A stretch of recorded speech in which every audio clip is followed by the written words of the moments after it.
we're here on the eve of the Jazz Festival where we just wrapped up everything for social media, all the videos, all the graphics, and we're excited to see this weekend really unfold and see, how well we did promoting this event. So yeah, and just want to talk a little bit about what that experience was through, creative process and stuff. So yeah. Initially, when I met Sarah, they reached out to us because they wanted a kind of like a refresh on all their social pages. They were used to templates and like everything, especially with their like sponsorships that they were seeing. Like everything was the same. And also they didn't have a lot of like media, like videos like that. So when they reached out to us, I thought it was like a really good opportunity for us to unite, like just take the chance and do what we can do for them.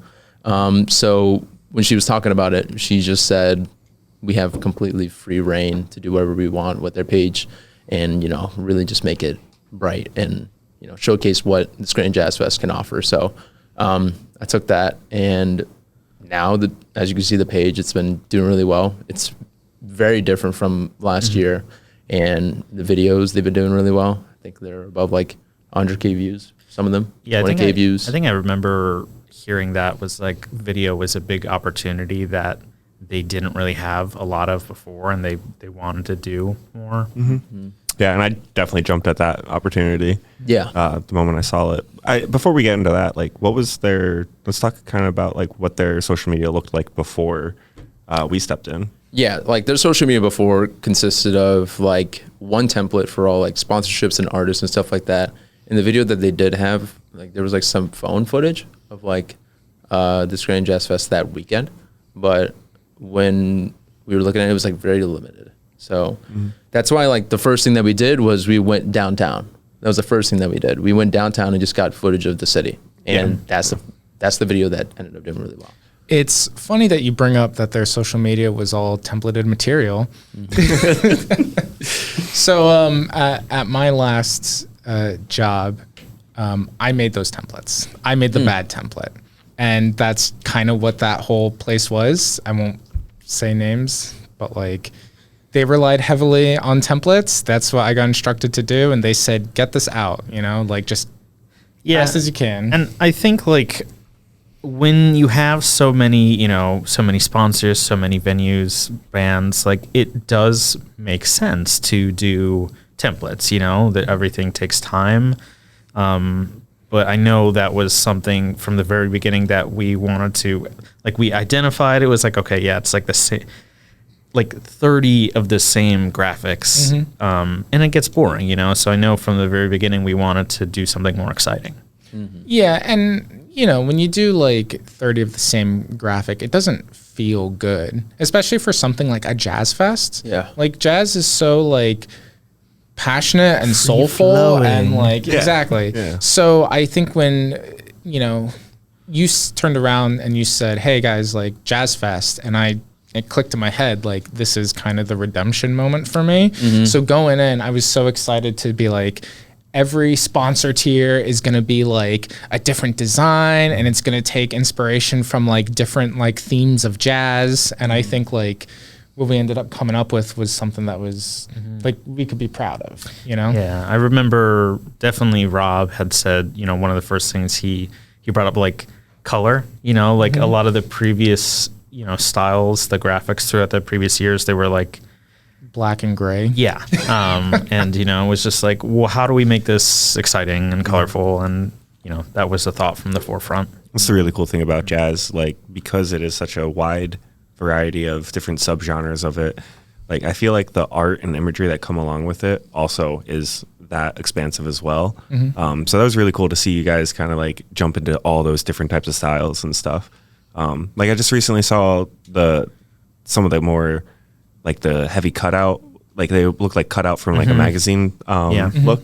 Yeah, it was a whole different look than what I have been seeing, and like I really like that look too. And I think with that cutout style too, I think that's when you introduced me to you showed me something in Photoshop how to get a better halftone pattern. Yeah. So it's like, I think it was an interesting challenge because you had to make so many, graphics and try to make them all look different. It was really kind of like an exercise in like, how many ways do I know how to like stylize things? Sometimes I would get, one artist, one band doing 3 acts through a weekend, but I only have one photo of them. So it's like, well, how do I make this photo look and feel different in 3 different graphics? It was an interesting challenge, you know? Yeah. And I think you guys did really well, because that was one thing that they highlighted was like the graphics. They said that they were fantastic, and like each one of them is different. Yeah. And I think like when I told you guys like, hey, when it comes to graphics, when it comes to like all that stuff, like you have free reign, you can do whatever. The moment that I said like I think you guys asked like about the colors that we can use. I was like, I don't know, you can do whatever. I think we use every color in the rainbow, and they enjoyed it. Yeah, it was fun to do that. I think like before we got to the graphics, there was definitely one thing that I knew I wanted to do, and I'll pull it up for you really quick. But it was basically the Scranton Jazz Festival logo. Like it looks, I don't know, they've probably been using it for like a long time. And like the second I laid eyes on it, I'm like, this needs a refresh. Yeah. I didn't want to completely change it. I just wanted to bring it up a little bit, make it feel like the premiere event that it is. So I just basically did a couple things to stylize it, make it just like a little bit nicer. That was interesting because first I had to like find the the typeface that was like Scranton, and then Jazz Festival. Like it's a serif typeface, but I couldn't find the exact right one. So I ended up like doing a pretty close image trace of it in Illustrator and using a 3D effect on it.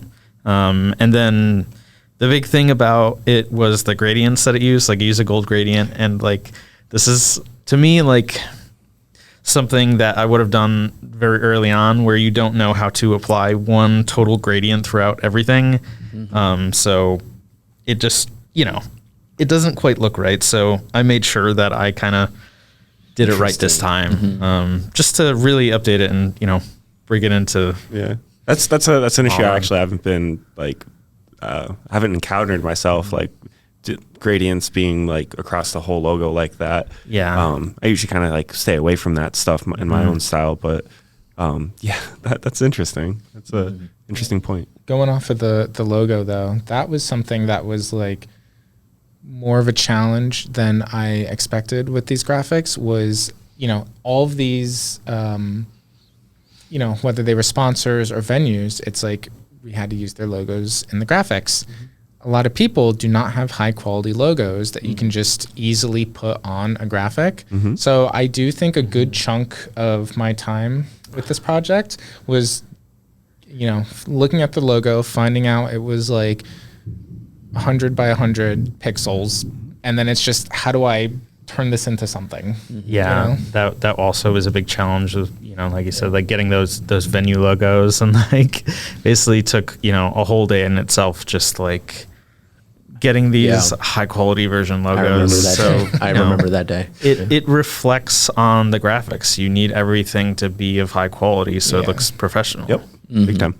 Yeah. Well, we do have a list now of people who might be looking for high quality logos. Guys, $50, I can redo it for you. From the video side, I will say, like, we mentioned a little bit earlier how Ryan and we went to Scranton and just captured a bunch of jazzy things throughout the town, the iconic spots and everything. And like for me, that was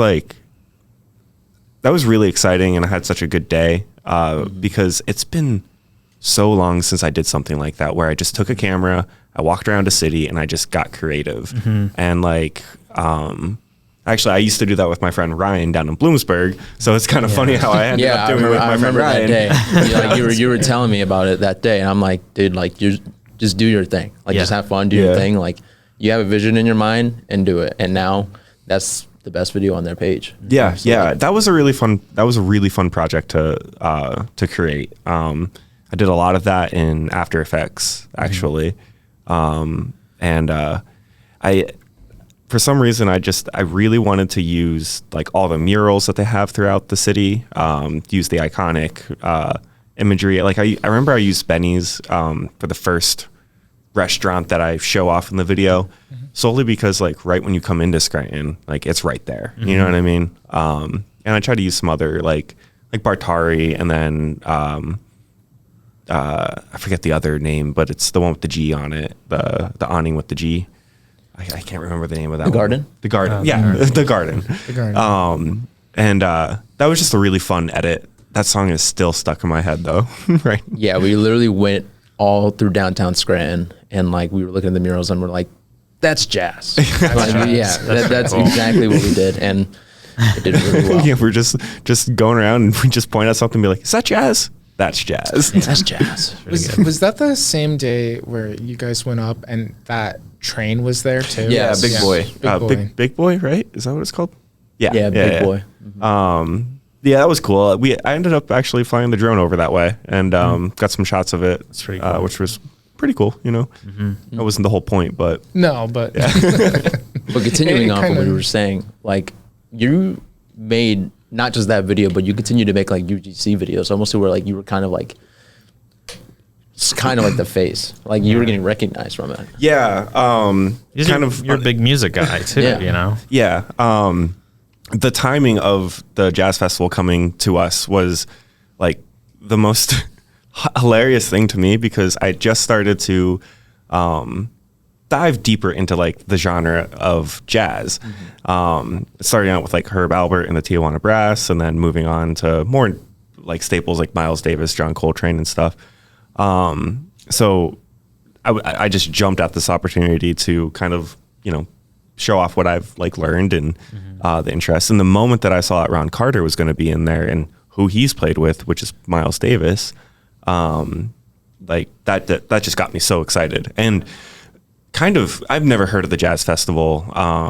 It's really the first time that I'm ever going to go experience it too. So like the moment that I heard that they have someone like of Ron Carter's stature, that elevated this whole thing to me. And I'm like, we have to do everything that we can to promote this in the best way possible. I thought it was really cool that you know, did that video basically just talking about who he is, you know, because you know, a lot of people don't know. You know? Yeah. My goal with those videos were to like, I find myself a lot of times, like I'll get onto a reel and I find it really interesting and stuff. And at the end I'm being sold to for a music festival or something like that.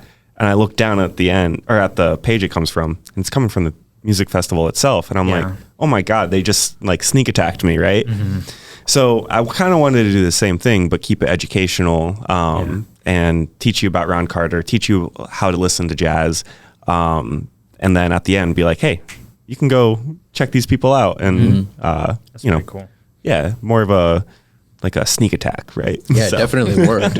Ron Carter actually responded to like the one video that you did. Yes, he gave me 2 emojis. Yeah, and then like you got praised for like those videos. Like they never thought that we were gonna do stuff like that. Like they thought like, for example, the one where you're like explaining what jazz is or like who Ron Carter is and all that stuff. Like it was something that they'd never done before on their pages, and like they really enjoyed it. That's something that they needed. Yeah, it looks.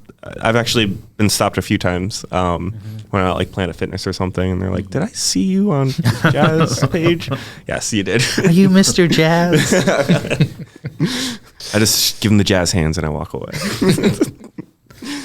From the social media side, I think like the coolest thing, like it was just cool every day to just see like the chart, just like constantly climbing and climbing and climbing up. Because like I can compare everything from like the last month, and like everything is up. Like I would see like views are up like 100,000, like followers are up like hundreds, and then like engagements are up like thousands and thousands of %. And it was like so cool to see, and it was like great to hear from them, like really appreciating our work.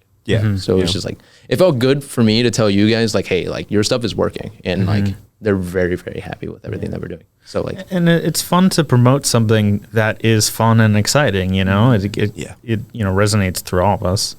Yeah, and like that's like the one thing that I was thinking is like this is like kind of like a way for us to like showcase what we can do to the community. Like especially with like getting to know the 570, I'm like, what better opportunity than to promote a festival in Scranton? Yeah. So. And the type of festival, like I've never experienced it or something like that, or heard of anything like that, where it's a bunch of different artists throughout the entire city. You know what I mean? It's not at one localized spot where there's a couple different stages. It's a really cool event, honestly. Yeah, It's a really cool event. Yeah. Yeah, I'm gonna be there tonight. Yeah. I will not be there tonight. I will be there Saturday and Sunday. But yeah, we'll be doing the jazz train. Very cool. Yeah. Yeah, I'll be there Sunday. I got to see Ron Carter. Yeah, for sure. I got to see Ron Carter. Yeah, someone with that much history and stuff, like, how can you not, like, Exactly. see that? You know, you know? it's crazy. Even the comments are saying like, "How did we snag Ron Carter?" Yeah. Like it's insane. That's awesome. Well, if you enjoyed what you guys watched today, leave a comment down in the comment section. Leave a like. Subscribe to our channel. Did you go to the jazz festival? Tell us if you went to the jazz festival. See you in the next one.